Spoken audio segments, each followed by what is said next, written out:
ಹೇಳೋರಿಲ್ಲ ಇಲ್ಲಿ ಕೇಳೋರಿಲ್ಲ, ಅಯ್ಯೋ ಕಾಲ ಕೆಟ್ಟು ಕೆರವಾಯ್ತು.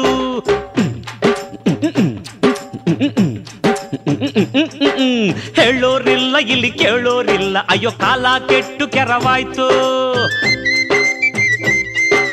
ಉಗಿಯೋರಿಲ್ಲ ಎದ್ದು ಬದಿಯೋರಿಲ್ಲ, ಇಲ್ಲಿ ನ್ಯಾಯ ಕೊಳೆತು ಹಳಸೋಯ್ತು. ಅರೆ ಶಿವನೇ ಹೇಳೋ ಕೇಳೋ, ಹೇಳೋರಿಲ್ಲ ಇಲ್ಲಿ ಕೇಳೋರಿಲ್ಲ, ಅಯ್ಯೋ ಕಾಲ ಕೆಟ್ಟು ಕೆರವಾಯ್ತು. ಉಗಿಯೋರಿಲ್ಲ ಎದ್ದು ಬದಿಯೋರಿಲ್ಲ, ಇಲ್ಲಿ ನ್ಯಾಯ ಕೊಳ್ಳೆತು ಹಳಸೋಯ್ತು. ನಮಸ್ಕಾರ ವೀಕ್ಷಕರೇ, ಮೋಹಿತ್ ಸಹದೇವ್ ಆ ವರದಿ ಮರುತನಿಖೆ ಎನ್ನುವ ಈ ವಿಶೇಷ ವರದಿ ಭಾಗ 1ಕ್ಕೆ ಸ್ವಾಗತ. ನಾನು ಕೃಷ್ಣಮೂರ್ತಿ. ನೀವು ಕೇರಳದಲ್ಲಿದ್ದೀರಾ, ಪರವಾಗಿಲ್ಲ, ಮೈಸೂರಿನಲ್ಲಿ ಡ್ರೈವಿಂಗ್ ಲೈಸೆನ್ಸ್ ನಿಮಗೆ ಸಿಗ್ತದೆ. ನೀವು ಬೆಂಗಳೂರಿನಲ್ಲಿದ್ದೀರಾ, ಪರವಾಗಿಲ್ಲ, ಮೈಸೂರಿನಲ್ಲಿ ನಿಮಗೆ ಡ್ರೈವಿಂಗ್ ಲೈಸೆನ್ಸ್ ಸಿಗ್ತದೆ. ನೀವು ಅಮೆರಿಕದಲ್ಲಿದ್ದೀರಾ, ಪರವಾಗಿಲ್ಲ, ಮೈಸೂರಿನಲ್ಲಿ ನಿಮಗೆ ಡ್ರೈವಿಂಗ್ ಲೈಸೆನ್ಸ್ ಸಿಗ್ತದೆ. ಇಲ್ಲಿ ವೀಣಾ ಅನ್ನೋರು ಈ ರೀತಿಯಿಂದ ಅಚಾತುರ್ಯ ಮಾಡಿದ್ದಾರೆ. ಹಾಗೆ ಇದನ್ನ ಪ್ರಶ್ನಿಸಿ ಒಂದು ರಾಜ್ಕುಮಾರ್ ಅವರ FIR ಆಗ್ತದೆ ಇಲ್ಲಿ ಠಾಣೆಯಲ್ಲಿ. ಆ ಠಾಣಾಧಿಕಾರಿ ಯಾರು ಅಂತ ಹೇಳಿ, ಹಾಗೆ ಅವ್ರು ಏನು ಮಾಡಿದ್ರು, ನಂತರ ಇಲ್ಲಿ ಕೇರಳದಿಂದ ಬಂದು ಆ ಡ್ರೈವಿಂಗ್ ಲೈಸೆನ್ಸ್ ನಂಬರೇ ಬೇರೆ, ವಿಳಾಸನೇ ಬೇರೆ, ಯಾವ ರೀತಿ ಆಗಿದೆ. ಇನ್ಸ್ಪೆಕ್ಟರ್ ಹೇಳ್ತಾರೆ, ನೀವು ಇಲ್ಲಿ ಎಲ್ಲವನ್ನ ತಂದುಕೊಡಿ, ಅಂದರೆ ನೀವು ಆಧಾರ ತಂದುಕೊಡಿ, ಜೊತೆಗೆ ವಿಟ್ನೆಸ್ ಅನ್ನ ತಂದುಕೊಡಿ, ಎಲ್ಲವನ್ನ ನೀವು ತಂದುಕೊಡಿ. ಹಾಗಾದರೆ ಮೋಹಿತ್ ಅವರೇ, ನೀವು ಮಾಡಿದ್ದು ಏನು? ಇಲ್ಲಿ ನಿಮಗೆ ರವಿಕುಮಾರ್ ಅನ್ನುವರ ಖ್ಯಾತ ವಕೀಲರು ಹಾಗೆ ಜಬರ್ದಸ್ತ್ ವಕೀಲರ ಒಂದು ಬರವಣಿಗೆ ಏನಿದೆಲ್ಲ, ಈಗ ಮಹಾನಿರ್ದೇಶಕರು, ಪೊಲೀಸ್ ಮಹಾನಿರ್ದೇಶಕರ ಬಳಿ ಹೋಗಿದೆ 28/11/2023. ಅದರ ಒಂದು ಕಾಪಿ ನಮ್ಮ ಹತ್ರ ಇದೆ. ಈಗ ಅದರಲ್ಲಿ ಎಲ್ಲ ಉಲ್ಲೇಖ ಆದಮೇಲೆ, ಅದೆಲ್ಲ ಓದಿದ ಮೇಲೆ ನಮಗೂ ಆಶ್ಚರ್ಯ ಆಗ್ತದೆ. ಗರುಡ ಈಗ ರವಿ ಅವ್ರನ್ನ ಭೇಟಿ ಆಗಲಿಕ್ಕೆ ಅಂತ ಹೋಗ್ತದೆ. ಅಲ್ಲೇ ಹೋಗಿ ನಾವು ಮಾತಾಡೋಣ. ಜೊತೆಗೆ ಈ ಎಲ್ಲ ದಾಖಲೆಗಳನ್ನ ಅವರ ಎದುರಿಗೆ ತೋರಿಸಿ ಏನೇನು ಹೇಳ್ತಾರೆ. ಜೊತೆಗೆ ನಿಮಗೆ ಗೊತ್ತಿದೆ, ಈಗ ಪ್ರತಾಪ್ ಸಿಂಹ ಅವರ ಒಂದು ಪರ್ಮಿಷನ್ ಪತ್ರವನ್ನ ಅಥವಾ ಅವರ ರೆಕಮೆಂಡೇಶನ್ನ ತಗೊಂಡೋಗಿ ಎಲ್ಲೋ ಸ್ಮೋಕ್ ಬಾಂಬ್ ಆದರೆ ಹೊಗೆ ಮಾತ್ರ ಮೈಸೂರು ತುಂಬ ಬರ್ತಾ ಇದೆ. ಅದು ಏನೇ ಇರಲಿ, ತನಿಖೆ ಬರೋಬ್ಬರಿ ಆಗಬೇಕು. ಹಾಗೆ ಈ ವರದಿ ಏನಿದೆಯಲ್ಲ, ಈ ವರದಿ ಬಗ್ಗೆ ನಾವು ಒಂದು ರೀತಿಯಿಂದ ಹೇಳ್ತಾರಲ್ಲ, ಭೂಮಿಯಲ್ಲಿರುವ ಹೆಣವನ್ನು ತೆಗೆದು ಮತ್ತೆ ಪೋಸ್ಟ್ ಮಾರ್ಟಮ್ ಮಾಡಬೇಕು ಅನ್ನೋ ರೀತಿನಲ್ಲಿದೆ. ಇದು ಬಹಳ ಜರೂರಿ ಇದೆ. ಯಾಕಂದರೆ ಇದರಲ್ಲಿ ಒಂಥರ ಸೆಕ್ಯೂರಿಟಿ ಪ್ರಶ್ನೆ ಕೂಡ ಇದೆ. ನೀವು ವಿಶೇಷವಾಗಿ ಒಂದೊಂದು ಮಾತು ಹೇಳಬೇಕು ನಾನು, ನೀವು ಜನನಾಯಕರು, ಜನಸೇವಕರು, ಯಾರನ್ನೋ ಓಲೈಸಲಿಕ್ಕೆ ಅಂತ ಹೋಗಿ ನೀವು ಕಾನೂನನ್ನು ಕೈಗೆ ತಗೋಬೇಡಿ, ಹಾಗೆ ಎಲ್ಲವನ್ನ ಧಿಕ್ಕರಿಸಬೇಡಿ. ಸೆಕ್ಯೂರಿಟಿ ಪ್ರಶ್ನೆ ಬಂದಾಗ ನಾವು ಭಾರತೀಯರು ಮರಿಬೇಡಿ. ಈಗ ರವಿಕುಮಾರ್ ಅವ್ರ ಬಳಿ ಹೋಗೋಣ. ನಮಸ್ಕಾರ ವೀಕ್ಷಕರೇ, ನೀವು ಕೇರಳದಲ್ಲೇ ಇರಲಿ, ಡೆಲ್ಲಿಯಲ್ಲಿರಲಿ, ಅಮೆರಿಕದಲ್ಲೇ ಇರಲಿ, ಮೈಸೂರಿನಲ್ಲಿ ನಿಮಗೆ DL ಸಿಕ್ಬಿಡ್ತವೆ.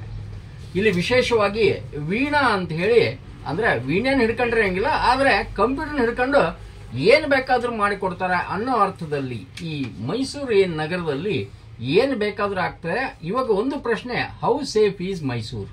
ಅಂದರೆ ಈಗ ನಿಮ್ಗೆ ಗೊತ್ತಿದೆ, ಮೊನ್ನೆ ಸಂಸತ್ನಲ್ಲಿ ಏನೋ ಆಗೋದಕ್ಕೆ ಮೈಸೂರಿನಲ್ಲೇ ಎಲ್ಲ ಕೆರೆತಗಳು ಇದ್ದವು ಅಂತ ಹೇಳ್ತಾರೆ. ಅದು ತನಿಖೆ ಆಗಲಿ, ನೋಡೋಣ. ಈಗ ನಮ್ಮ ಕಡೆ ಈಗ ನಾವು ಈಗ ಹೇಳ್ತಿರುವ ಒಂದು ಉದ್ದೇಶ ಅಂದರೆ, ನನ್ನ ಸುದೀರ್ಘವಾದ ಕೆಲವೊಂದು ದಾಖಲೆ ಒಟ್ಟಿಗೆ ಒಂದು ಪತ್ರ ನಮಗೆ ಸಿಕ್ಕಿದೆ. ಪತ್ರ ಅಂದರೆ 28/12/2023 DGP ಅವ್ರಿಗೆ ಬೆಂಗಳೂರು ಅಲ್ಲಿ ಒಬ್ಬರು ರವಿಕುಮಾರ್ ಅಂತ ಹೇಳಿ ಖ್ಯಾತ ವಕೀಲರು, ಅವರು ಒಂದು ಲೆಟರ್ ಬರೀತಾರೆ.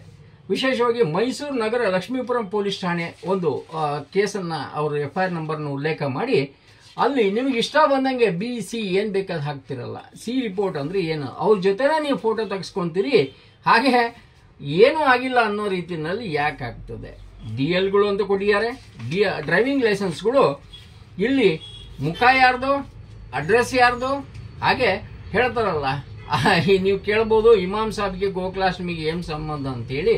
ಇಲ್ಲಿ ಆ ಗೋಕುಲಾಷ್ಟಮಿಗೆ ಇಮಾಮ್ ಸಾಬಿಗೆ ಏನ್ ಸಂಬಂಧ ಅಂತ ಹೇಳಲಿಕ್ಕೆ ನಾವು straight from horse mouth Ravikumar ಅವ್ರನ್ನ ಕೇಳ್ಬಿಡ್ತೇವೆ ಏನೇನಾಗಿದೆ ಅಂತ ಹೇಳಿ. ಯಾಕಂದ್ರೆ ಇಷ್ಟೊಂದು ಸುದೀರ್ಘ ಉಲ್ಲೇಖದಲ್ಲಿ ಅವರ ಮಾತಿನ ಮೂಲಕವೇ ನಾವು ಸ್ಟುಡಿಯೋದಲ್ಲಿ ಏನು ಹೇಳಬೇಕು ನಿಮಗೆ ಕಾಣಿಸೋ ಜೊತೆಗೆ ಇವು ಎಲ್ಲ ಇದೇನು ಕಡಿಮೆ ಸರ್ಕಸ್ ಅಲ್ಲ. ಯಾಕಂದ್ರೆ ಇಲ್ಲಿ ವಿಶೇಷವಾಗಿ ಒಂದು ನಾನು ಉಲ್ಲೇಖ ಮಾಡಬೇಕು ಅಂತಂದ್ರೆ ಡಿಸ್ಟ್ರಿಕ್ಟ್ ಕೋರ್ಟ್ನಲ್ಲಿ ರಿಜೆಕ್ಟ್ ಆಗ್ತವೆ ಒಂದು ಬೇಲ್, ನಂತರ ಹೈಕೋರ್ಟ್ಗೆ ಹೋಗ್ತಾರೆ ಅಲ್ಲೂ ರಿಜೆಕ್ಟ್ ಆಗ್ತದೆ.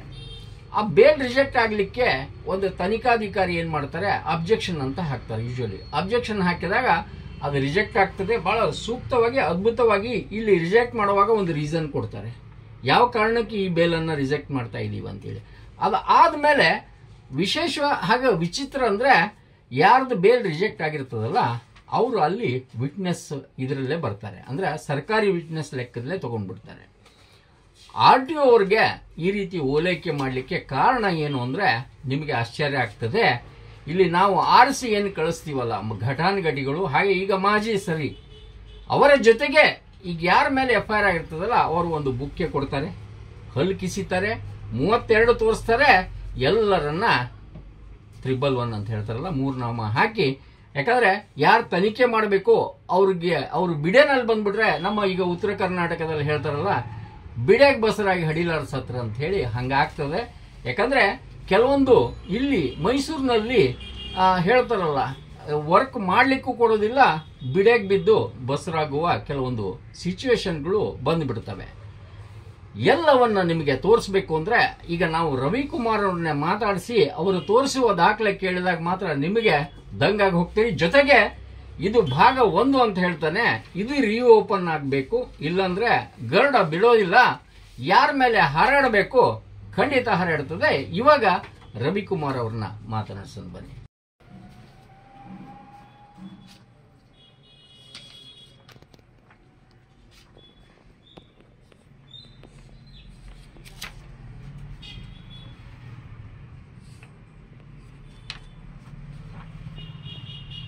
ರವಿಕುಮಾರ್ ಸರ್ ನಮಸ್ಕಾರ. ಸರ್ ನಮಸ್ತೆ.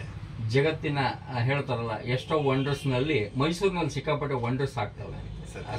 ವಂಡರ್ನ ಅನಾವರಣ ಮಾಡಲಿಕ್ಕೆ ಸಾಕಷ್ಟು ನಾವು ನೀವು ಕೂಡ ಒಂದು ರೀತಿಯಿಂದ ಕೆಲವೊಂದು ವಿಚಾರಗಳಲ್ಲಿ ಶ್ರಮಿಸಿದೀವಿ. ಈಗ ಸ್ಟ್ರೈಟ್ ಫ್ರಮ್ ಹಾರ್ಸ್ ಮೌತ್ ಇಲ್ಲಿ ಒಂದು ಡ್ರೈವಿಂಗ್ ಲೈಸೆನ್ಸ್ ಕಾಮನ್ ಮ್ಯಾನ್ ಅಂದ್ರೆ ಯಾರಿಗೂ ಬಾಧೆ ಆಗ್ಲಾರ್ದಂತ ವ್ಯಕ್ತಿಗಳು ಅಥವಾ ಕಾಯಿಪಲ್ಯ ಮಾರೋರಿಗೆ ಏನೋ ಒಂದು ಮುಂದೆ ಕಲಿತಾನ ಅಂತ ಹೇಳಿ ತಾವು ಹೇಳ್ತಿರಲ್ಲ, ಹಂಗೆ ಅವ್ರು ಕೊಟ್ರೆ ಪರವಾಗಿಲ್ಲ, ಆ ಡ್ರೈವಿಂಗ್ ಲೈಸೆನ್ಸ್ನ ಮಿಸ್ಯೂಸ್ ಮಾಡ್ಕೊಳೋ ಚಾನ್ಸಸ್ಸು ಇರ್ತವೆ. ಹೆಚ್ಚು ಕಮ್ಮಿ ಇಲ್ಲಿ ಒಂದು ರೀತಿಯಿಂದ ಟೂರಿಸ್ಟ್ ಪ್ಲೇಸು, ಯಾರು ಎಲ್ಲಿ ಬಾಂಬ್ ಬಿಡ್ತಾರೋ ಎಲ್ಲಿ ಸ್ಮೋಕ್ ಹೋಗಿದ್ದಾರೋ ಏನೂ ಗೊತ್ತಿರಂಗಿಲ್ಲ. ಇಂಥ ವಿಚಾರದಲ್ಲಿ ತಾವು ಒಂದು ಉಲ್ಲೇಖ ಮಾಡಿದಿರಿ, ಅಂದ್ರೆ ಈಗ ಕೆಲವೊಂದು ಉಲ್ಲೇಖಗಳನ್ನು ತೋರಿಸಿದ್ರ. ಅದರಲ್ಲಿ ವಿಶೇಷವಾಗಿ ಈಗ ನೀವು ಲಕ್ಷ್ಮೀಪುರಂ ಪೊಲೀಸ್ ಠಾಣೆಗೆ ಅಲ್ಲಿ ಒಂದು ರಿಪೋರ್ಟ್ ಅನ್ನ ಒಂದು ರೀತಿಯಿಂದ ನೀವು ಚಾಲೆಂಜ್ ಮಾಡಿದಿರಿ. ಹಾಗೆ ನೀವು DGP ಅವ್ರಿಗೆ ಬರೆದಿದ್ದೀರಿ. ನಂತರ 2 ಬೇಲ್ ರಿಜೆಕ್ಟ್ ಆಗಿದ್ದ ಕಾಪಿ ಹಚ್ಚಿ ಇವಾಗ ನೀವು 28/11/2023 ಅಂದ್ರೆ ಮುಚ್ಚಿಟ್ಟ ಹೆಣವನ್ನ ಮತ್ತೆ ತೆಗೆದು ಪೋಸ್ಟ್ ಮಾರ್ಟಮ್ ಮಾಡಿ ಅಂತ ಹೇಳ್ತಾ ಇದ್ದೀರಾ ಸರ್. ಏನ್ ಸರ್ ಇದೇನಂತ ಅಂದ್ರೆ ಬಹಳ ಸಿಂಪಲ್ ಆಗಿ ಹೇಳ್ತೀನಿ ಸರ್. 18/11/2022 ಒಂದು ದೂರು ಕೊಡ್ತಾರೆ ಸರ್. ನಮ್ಮ ಕಕ್ಷಿದಾರರು ಒಬ್ರು ರಾಜ್ಕುಮಾರ್ ಅನ್ನೋರು ಒಂದು ದೂರು ಕೊಡ್ತಾರೆ. ಇಲ್ಲಿ ಮೈಸೂರಲ್ಲಿ ನಕಲಿ DL ಗಳ ಹಾವಳಿ ಆಗೈತೆ.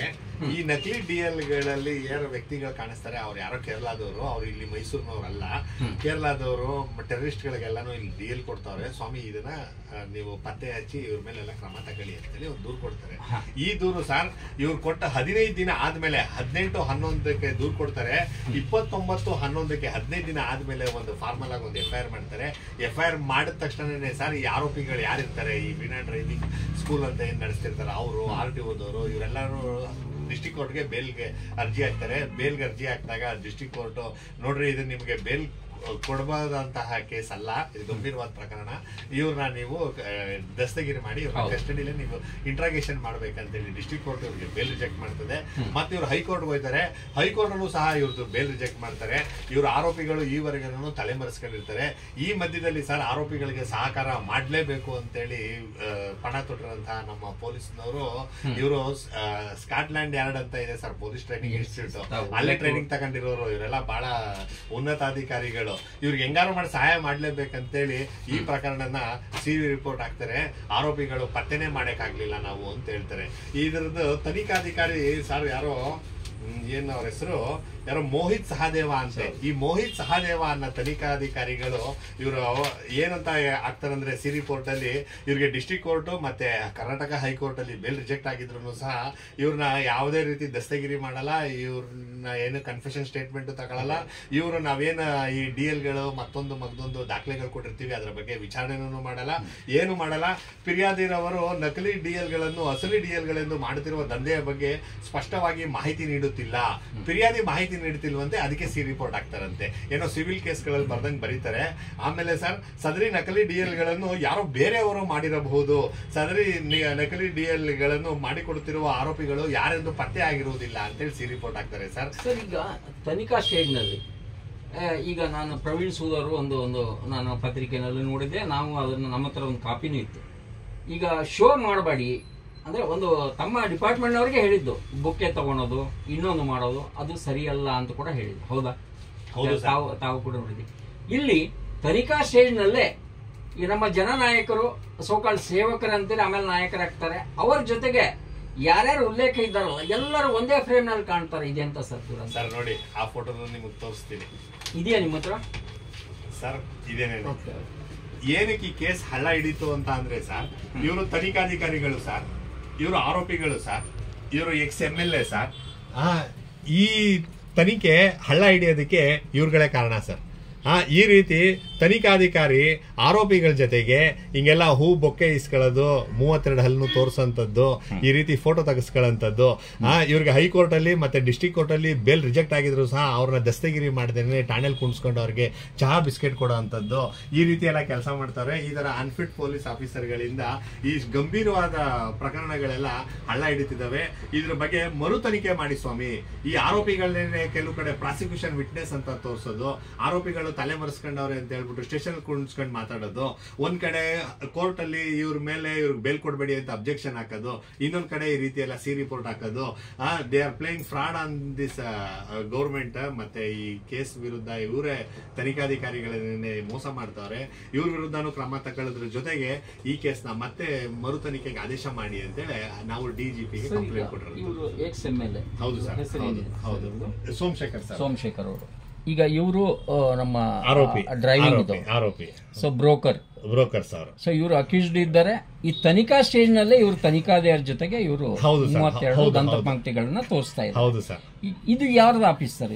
ಇದು ಅವ್ರದ್ದು MLA ಅವ್ರದ್ದು ಆಫೀಸ್. ಪ್ರಾಯಶಃ ಈಗ ವೀಕ್ಷಕರು ನಾನು ಒಂದ್ ಮಾತು ಹೇಳ್ತಾನೆ, ಇವರು ಎಕ್ಸ್ ಪೊಲೀಸ್ ಅಧಿಕಾರಿ ಕೂಡ ಇದ್ರಂತೆ. ಅವ್ರ ಜೊತೆಗೆ ಈಗ ಪ್ರೆಸೆಂಟ್ ಈ ಕೇಸಿನ IO ಕೂಡ ಇವರು, ಹಾಗೆ XMLA ಅವ್ರ ಆಫೀಸ್ ನಲ್ಲಿ ಇವರೆಲ್ಲ ಒಂದ್ ರೀತಿಯಿಂದ ಫಾಲೋವರ್ಸ್ ಅಥವಾ ಹಿಂದೆ ಮುಂದೆ ಅಂತ ಹೇಳಿ ಇವ್ರ ಬಿಡೆಗೆ ಇವ್ರು ಇರ್ತಾರೋ ಇವ್ರ ಬಿಡೆಗೆ ಇವ್ರು ಇರ್ತಾರೋ ಗೊತ್ತಿಲ್ಲ. ಎಲ್ಲೇ ಒಂದ್ ಕಡೆ ತನಿಖೆ ಇದೇ ಆಫೀಸ್ ನಲ್ಲಿ ಹಳ್ಳ ಹಿಡಿತು ಅಂತೀರಾ ಸರ್? ಹೌದು ಸರ್.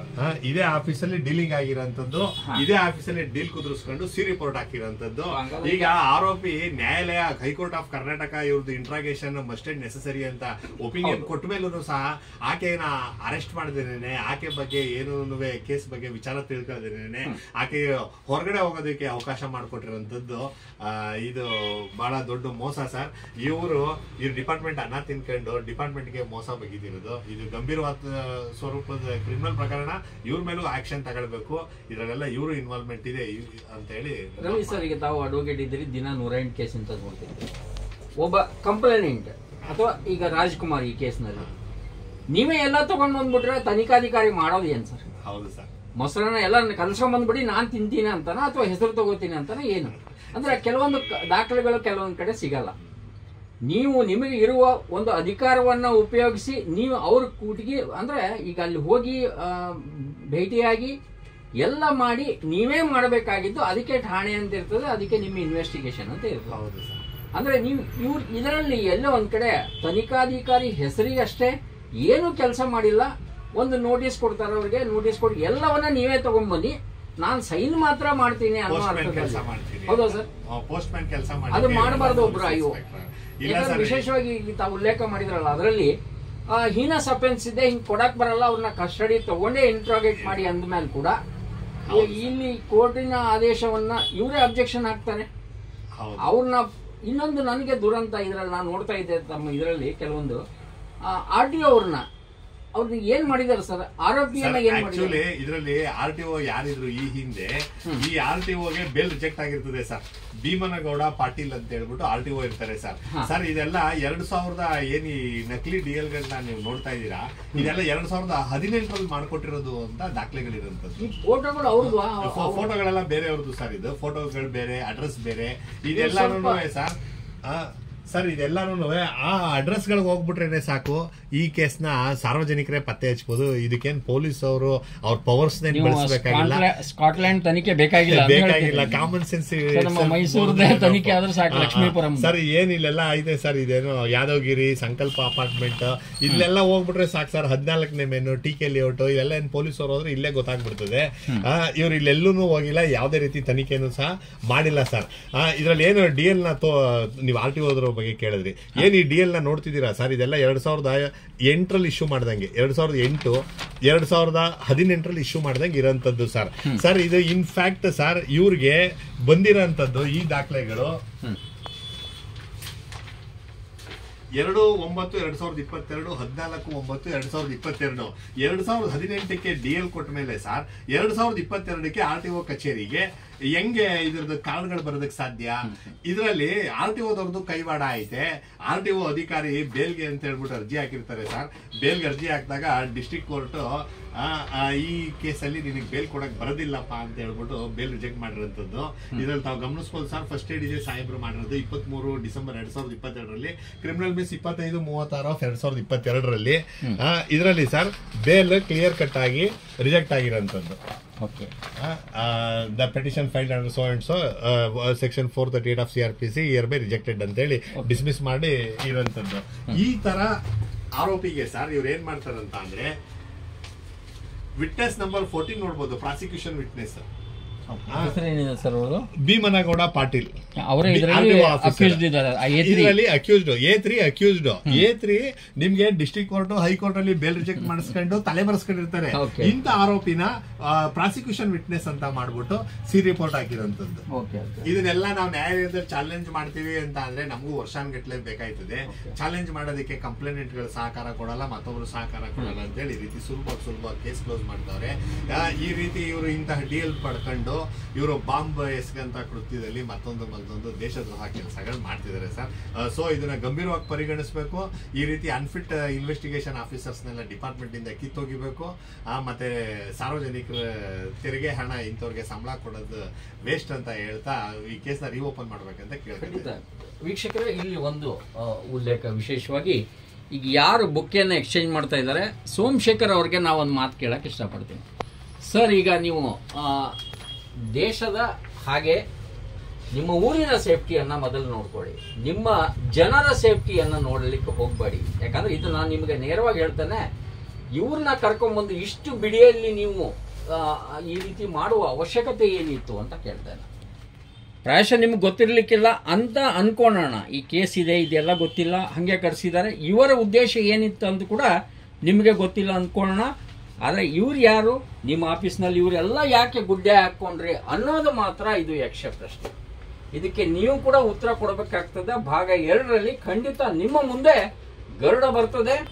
ಅದಾದ್ಮೇಲೆ ಅದನ್ನು ಕೂಡ ಯಥಾವತ್ತಾಗಿ ಮುಲಾಜಿಲ್ದಂಗೆ ನಾನು ಪ್ರಸಾರ ಮಾಡ್ತೇನೆ. ನಿಮ್ಮ ಉತ್ತರ ನನಗೆ ಬೇಕೇ ಬೇಕು ಅಂತ ಹೇಳ್ತಾ ಈ ಫೋಟೋವನ್ನ ಸೋಮಶೇಖರ್ ಸರ್ ಮತ್ತೊಮ್ಮೆ ನೋಡಿಬಿಡಿ. ನೀವೇ ಈಗ DG ಅವ್ರಿಗೆ ಇವರ ಸೆಕೆಂಡ್ ಮಾಡೋದು ಅಂತಾರಲ್ಲ, ಇವರ ಪತ್ರವನ್ನ ಹೌದು ನನ್ನ ಆಫೀಸ್ನಲ್ಲಿ ಒಂದು ಏನೋ ಅಚಾತುರ್ಯ ಆಗಿರ್ಬೋದು ಅಂತ ಹೇಳಿದ್ರೆ ಖಂಡಿತ ನೀವು ಮಾಜಿ ಆಗ್ಲಾರ್ದ ಮುಂದೆ ಹಾಲಿ ಆದ್ರೂ ಆಗ್ಬೋದು ನೋಡು. ಈ ಕಾರ್ಯಕ್ರಮದ ಪ್ರಾಯೋಜಕರು ಪ್ರಿಂಟ್ ಪಾಯಿಂಟ್, ಕಿಟಲ್ ಕಾಲೇಜ್ ಹತ್ತಿರ PB ರೋಡ್, ಧಾರವಾಡ. ನಮ್ಮಲ್ಲಿ ಎಲ್ಲ ತರಹದ banner print, colour print, offset print ಸೇವೆ ಇದೆ. ಬ್ಯಾನರ್ ಆಗಲಿ, ಕಲರ್ ಪ್ರಿಂಟ್ ಆಗಲಿ, ಸ್ಪಷ್ಟತೆಗೆ ಕನ್ನಡಿ. Print point, the print solution under one roof.